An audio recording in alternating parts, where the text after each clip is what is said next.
In the shop today, we have a 2012 Fiat 500 Pop Sport Edition. This is the second one of these I actually have. I have a 2013 as well. These cars, with this mileage, it's right around 90,000 miles, run about $5,000 on today's current market. Got this one for $1,500. Absolutely did not need it. Popped up in the middle of the night, about 45 minutes away.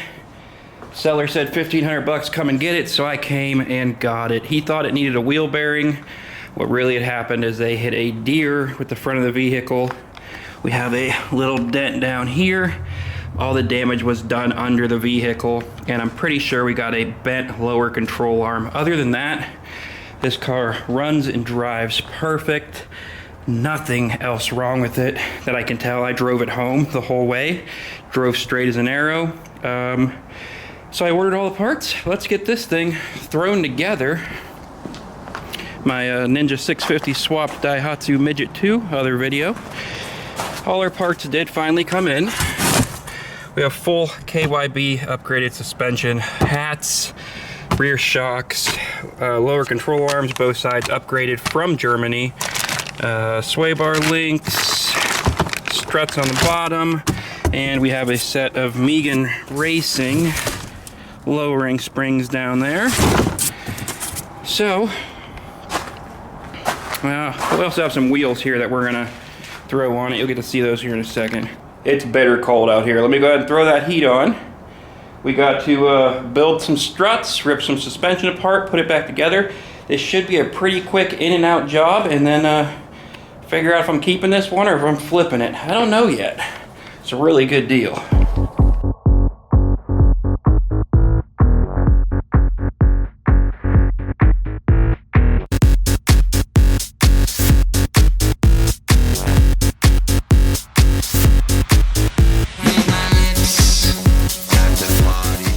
After opening up the suspension, everything looked fantastic. It was time to dig into the car a little bit and remove the old front struts. Shoulda knew there were some red flags here when I spent an hour drilling bolts and grinding the heads off of bolts and air hammering them out, but they did come out. Going back to the bench, we're going to go ahead and start building our front struts with all brand new components. No need to use anything off the car that we just removed. Everything went together by hand because we are, of course, using those lowering springs. They are much shorter than the factory ones. You can compress them by hand and start the nut.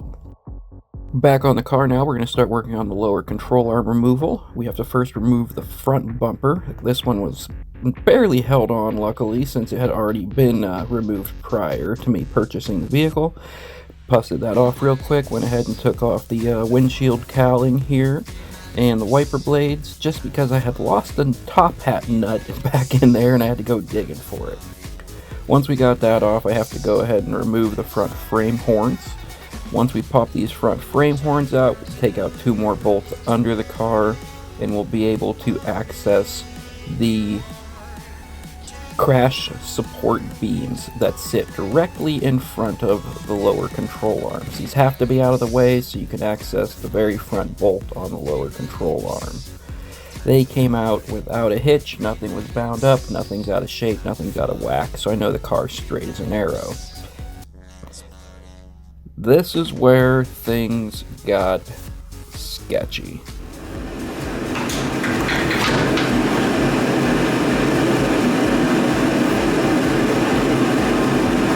We got a lot of damage. This is very common on these cars. It's just part of the design. Here, Ohio, PA, wherever, rust is a big, big issue.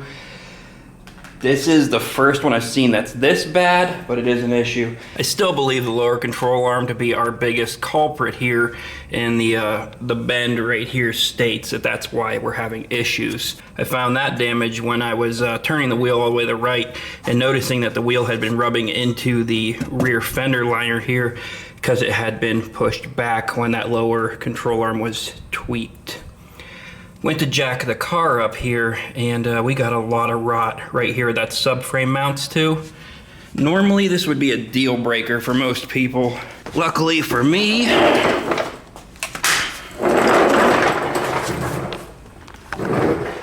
This is far from my first rodeo, and it's honestly not a big deal. This car is really nice, has a lot of new parts. Oh, I'm gonna have to get this thing way higher up in the air. Lost my flashlight. Wait, where'd it go? Oh, it's gone. All right, night vision. Right. Yeah, that's not even gonna work. I gotta grab that flashlight. Oh God. There. That whole body mount has rotted out from salt piling up in the back there, and it's actually rotted out the car, not the subframe. The subframe looks rock solid, but the car is rotted out. There are multiple points where the subframe bolts in. The inner points look perfect, but both these outer rails, they are bad enough where I can stick my finger up in them. So I'm gonna have to cut all this rot out. I'm gonna have to drop the subframe, cut all the rot out of these rails, rebuild these rails.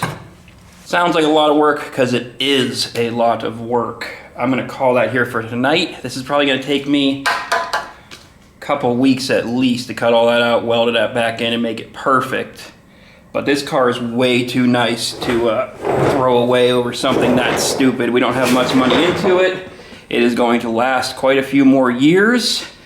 And I'm just gonna keep this one. It's gonna be a daily beater. I'm gonna use it to road trip, whatever I need to do. So I'm not worried about putting some time into it. The other common flaw with these is alternator failure. It's a huge, huge issue on these guys, and it's a big pain in the ass because you gotta drop the subframe to replace the alternator. Somebody already did that for us. I don't know when they did it, but that's a brand new alternator, so that's the only real troublesome spot with these older 500s, is that the alternator goes out. They actually crack is what happens. The housing fails. But since that one's replaced, that's even more reason to put the time into welding it up, because those alternators are not cheap. When I did it on my other 500, I think it was probably around $400 for just the alternator, and then my time to put it in.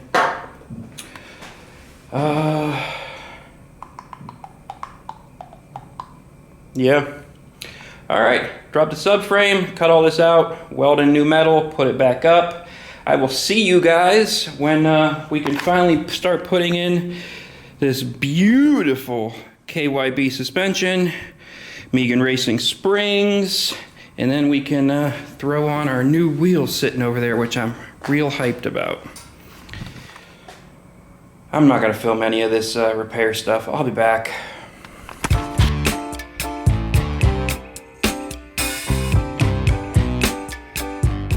Keeping with the budget theme here, I had some tires laying around on these Ford Fiesta rims. The tread is like brand new, so it'd be silly not to use it.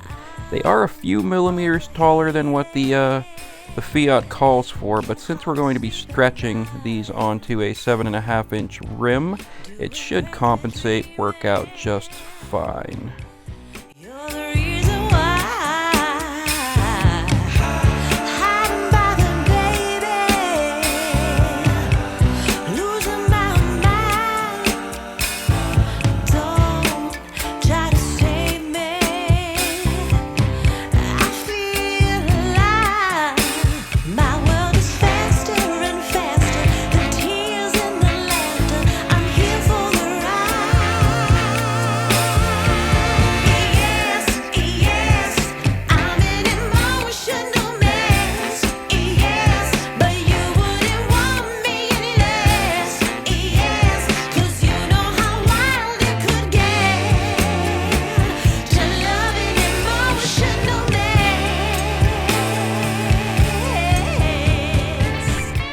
Throwing a quick balance on all four wheels. These are 15x7s.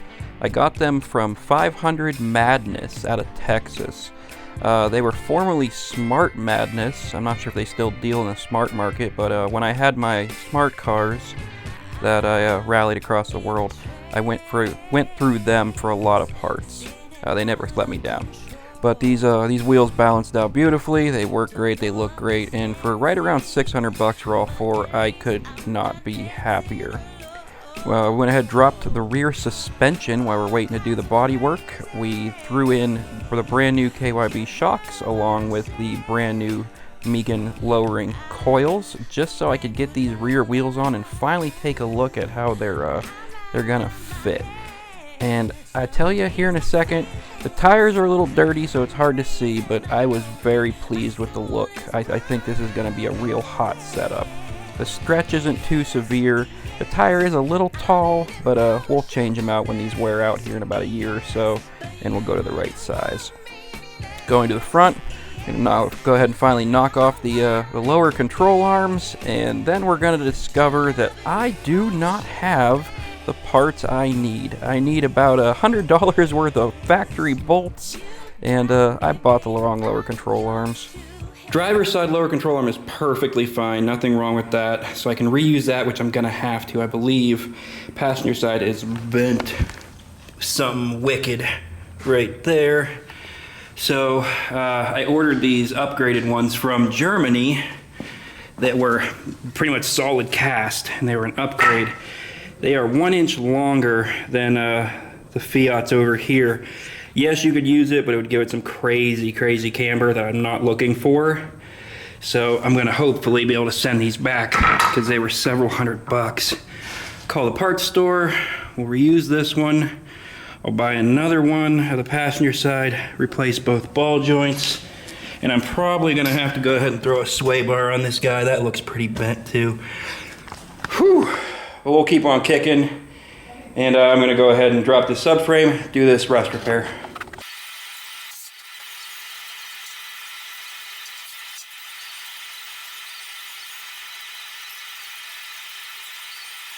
Good deal. Looks like we caught the cancer with plenty of time. All the mounts are solid. This is the one that was rotted out. You can see our captive nut just ripped the floorboard out with a nut. So we'll have to get that unbolted, probably cut it off. But the subframe is in really good condition. No rot on the subframe. All the mounting points, everything are beautiful. What I am noticing as well is the sway bar is not bent. The easiest way you can tell on these is lay it on a flat surface, push one side of the sway bar down until it touches the floor, and if the other side touches the floor at the same time, you know she's pretty well flat. So I'm not too worried about that. Bends look damn near identical side to side, so I'm not worried about the sway bar. She looks good. As far as under the car is really clean. It's just those outer rails, they always fail. And I'm not sure why, but this was a side that's not bad. But you can stick your finger right up in there. That's our captive nut. Plenty of material here to rebuild. This is the side that was absolutely smoked. You can stick your hand in that whole pocket. Now the right way to do this, you can see the panel right here. It goes around. This is just its own personal panel that slaps up onto here. It ends right here and right there. You can spot weld this all out, take this whole panel out and replace it. I cannot find that replacement panel anywhere. I'm pretty sure they don't make it anymore, but that's all right because there's plenty of structure still in this. It's just really thin sheet metal. So we'll go ahead and cut all this bad rot out as far as we need to take it. We got nothing but room. Strip all this back, replate it, re-weld our captive nut in there, bada bing, bada boom, we are back in business. But you see the inner captive nut mounts, they never seem to go out. It's just the outer rails on these cars. No matter how clean it is, these outer rails just always shit the bed. As you can see from the pictures here, we went ahead and cut the layer of metal out all the way back to clean solid steel, cleaned everything up, and then we went ahead and sprayed the inside of the rail with a nice coat of rust reform. That's the black paint you see on the inside. That is not structural metal inside, so it doesn't really matter. Then we went ahead and made a couple of scab plates out of some nice 16 gauge steel. This is thicker than the original sheet metal that the nut was welded to, so it will be a little stronger. We bent everything to shape. Here it is up against the rail on the car, and it is a seamless fit. Take your time, make it look good, make a nice scab if you're going to scab something. This will be plenty structural and probably stronger than it was originally, and it will last another 10 years without problem. you want to go ahead and coat the steel with a nice zinc weld-through primer. Then we welded the scabs onto the rails of the cars, and the black goop you see is finally seam sealer to cover up all the welds, make sure we're not getting moisture in. And here is the after pictures, and you probably can't see anything because I took a couple extra minutes with some blue spray paint, some gray spray paint, and I sat there and Picasso'd it until you get these results, and it almost blends in seamlessly, and that is a rock solid repair. And finally, we're left with a before and after. The only other thing I would add is to pull the drain plugs and fill your finished product. Fill the rails with a nice cavity wax. That'll ensure a nice long lifespan for these new scabs and the new metal. So after this cures, I'm going to go ahead and wait for our new parts to come, the right lower control arms, and we'll get back in here and get this all bolted back together, get the front suspension together, and get this thing on the road. Went ahead and killed the audio here. You guys don't need to listen to my heater running in the background. Threw the suspension back together, and then I went ahead and drained the coolant. This car has a small coolant leak on the pipe on the left of the radiator there. It is a push click-on style, and they always seem to leak. There's a little tiny rubber O-ring inside of there that leaks, and you can get a whole new pipe for that for under 50 bucks. So I went ahead and drained the coolant, threw the new hose and coupler on there. If you've got one of these Fiats and it does seem to be losing coolant at a very, very slow rate, that is 9 times out of 10 that's going to be your culprit. It's just that little elbow on the left side of the radiator.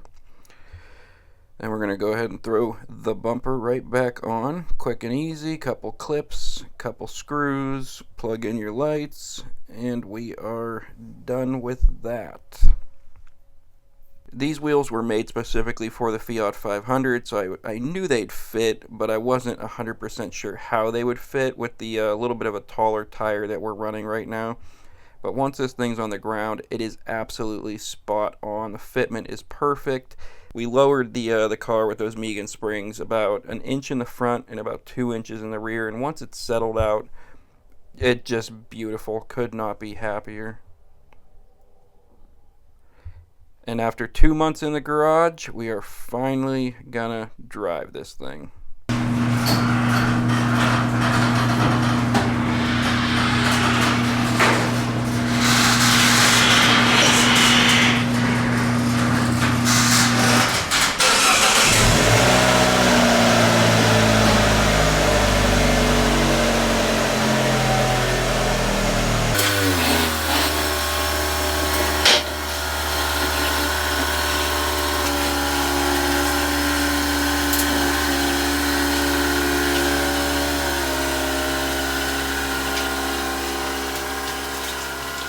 What a fun little project this has been.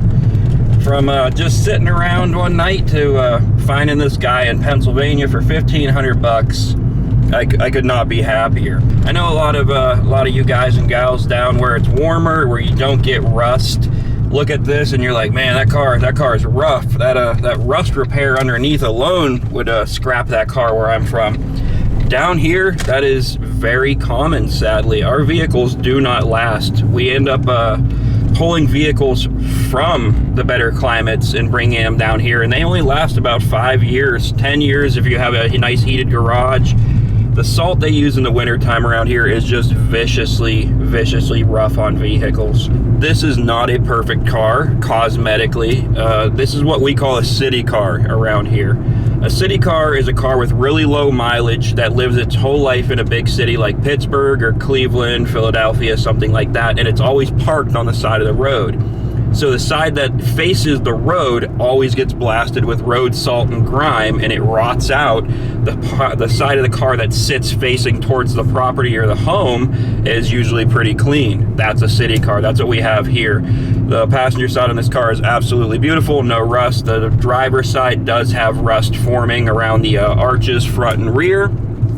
Nothing crazy, and that is something that could absolutely be fixed at a later date if I wanted to.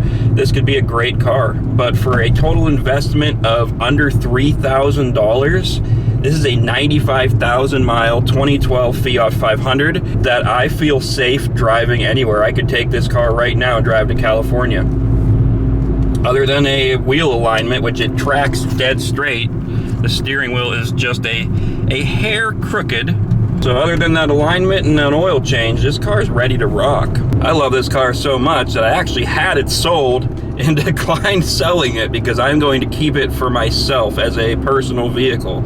I love it so much that now that it's on the road, I'm going to drive it around, and I'm going to take my other Fiat off the road, and I have a ton of parts. Pretty much the same thing we did to this, but a little different style. This one we went with the 15s with the really thick, deep lip, and the old school smaller wheel, fatter tire, stretched look on this guy, and it turned out great. The other Fiat, we're gonna do something a little different, and I will make a extra video. We'll get both of these Fiats done and make a little video compilation of both. I come from the generation of fixing vehicles. We were able to find vehicles cheap like this, fix them up, put them back on the road, and you save so much money, and you got to put that extra money in your pocket, enjoy it to go out on a nice date with a lady or a gal, in your nice new vehicle, whatever the case may be. Nowadays, it seems like the market has pushed everybody into a car payment. Everybody's fighting for a car payment, and nobody's putting money into just cheaper vehicles anymore. Cash for clunkers really killed that. They pulled all the old reliable cars off the road that you could actually fix, and it's just a different market nowadays. So being able to grab something like this, patch it up, and put it back on the road is such a treat for a person like me, and I absolutely love doing it. And these are becoming a little bit more affordable. They're falling into the Mini Cooper smart car realm right now. Just like the Mini Coopers, they hold their value really well. Mini Coopers sit same way, right around 5,000 bucks for a good one that doesn't need anything, that you can just hop in and drive. You can honestly get into a supercharged Mini Cooper for that kind of money as well, but you're gonna deal with some problems and a lot of mileage for that kind of money. Same goes with these Fiats. You can get into them for the $5,000 range. Doesn't need anything, jump in it and drive. You can get the turbo ones for that money, but again, you're going to deal with problems, and it's going to need some work. It's going to have tons of mileage for sure for $5,000. But these are becoming more and more affordable. The Fiats are great little cars. Smart cars are great little cars. Mini Coopers, great little cars. These are great on fuel. They are an absolute treat to drive. That you don't need the supercharger or the turbocharger. Yes, it makes your life a lot more fun, just having that, but you don't need it. These cars are light enough and they are peppy enough where you could just go take this to the twisty roads and have an absolute blast.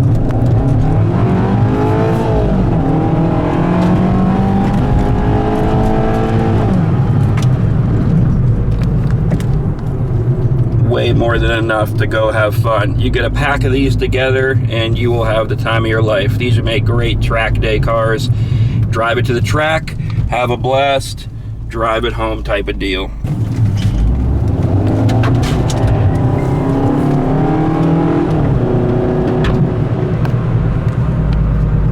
And on that note, I'm gonna go enjoy my new car.